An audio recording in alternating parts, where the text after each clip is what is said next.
Gastric band surgery, or lap banding as it's better known, is a controversial tool in the battle against obesity.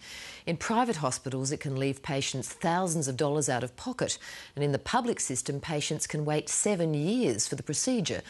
But as obesity rates continue to rise in Australia, the surgery is being touted as a cost-effective way to prevent diabetes, heart disease and other complications associated with obesity.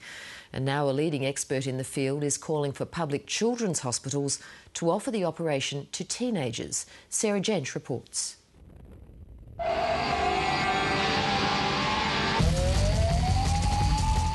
Basically, if I was 148 kilos, there was no chance I would have been able to learn to skydive. At just 16 years old, Drew Hullen weighed almost 150 kilograms. I tried losing the weight every other way possible for about 5 years. Dietitians, diets, all the pills, everything you could think of we tried, and it just wasn't working. Mr Hullen was one of 50 teenagers who took part in a gastric band trial between 2005 and 2008.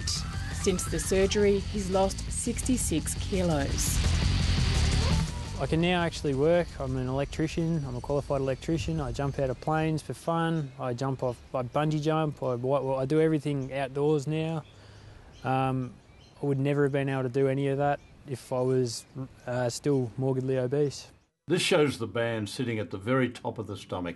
This shows food coming down and getting squeezed across that area. By squeezing just the right amount, by us adjusting it correctly, we generate a feeling of not being hungry. Professor Paul O'Brien carried out Australia's first gastric band surgery in 1994. He also led the study into lap bands for adolescents and now wants to see the surgery made available to other teenagers. In a trial setting, we offer the surgery to people at no cost to them.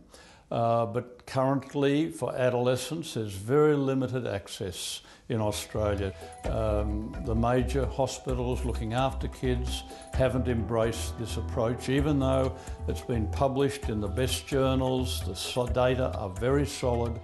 But there's a background prejudice within our community thinking, no, it's their problem, let them solve it. The Royal Australasian College of Physicians says a morbidly obese teenager must be 15 or over, must have seen a psychologist and must have exhausted all other options to lose weight before they can qualify for gastric band surgery. But even if someone under 18 does fit that criteria, Australia's public children's hospitals do not offer the procedure. They would be saying, well, you wait till you're an adult, then go to an adult hospital. At an adult hospital, it can still be many years. It's just unfair. It's very good health care. It's probably the most powerful treatment we have in medicine today, to have people lose weight. Doesn't matter which way we get them to do it. If we can get people to lose weight, we change their lives.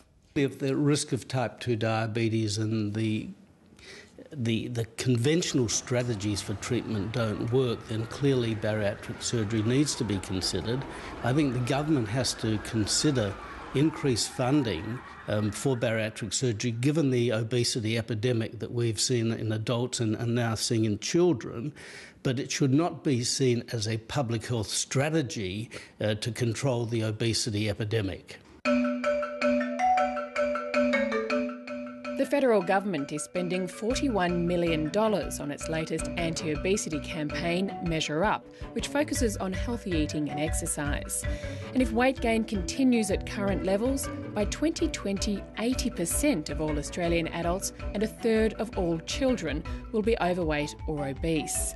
And public hospitals around Australia, like Melbourne's Royal Children's and Sydney's Westmead, offer weight management clinics for obese kids. But they don't offer lap band surgery. If a hospital is in healthcare business, this is healthcare. It's proven safe, it's proven effective, and if kids haven't responded to lesser programs, they should be offered this. We have talked to people at the children's hospitals. We've offered to help them, to work with them, to teach them, to even play a part in their care. So far, that hasn't been taken up. 7:30 contacted Australia's two largest public children's hospitals, the Westmead in Sydney and the Royal Children's in Melbourne. Both said no one was available to respond to questions about why the surgery isn't offered to teenagers.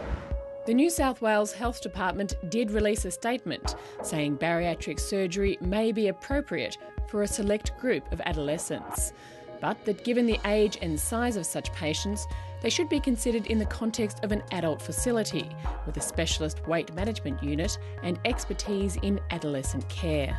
One has to consider that there are complications from bariatric surgery, and you wouldn't think lightly about either banding or gastric bypass surgery in an adolescent.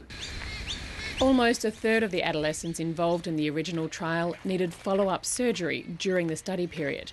Drew Hullen was one of them. Probably about a year into the trial, the lap band actually slipped and acid was going into my lungs when I was sleeping, causing aspirated pneumonia. So they ripped out the lap band and put a new one in. While some forms of bariatric surgery, like stomach stapling, are permanent, lap bands are reversible. But having one fitted involves a major commitment if it is to prove successful.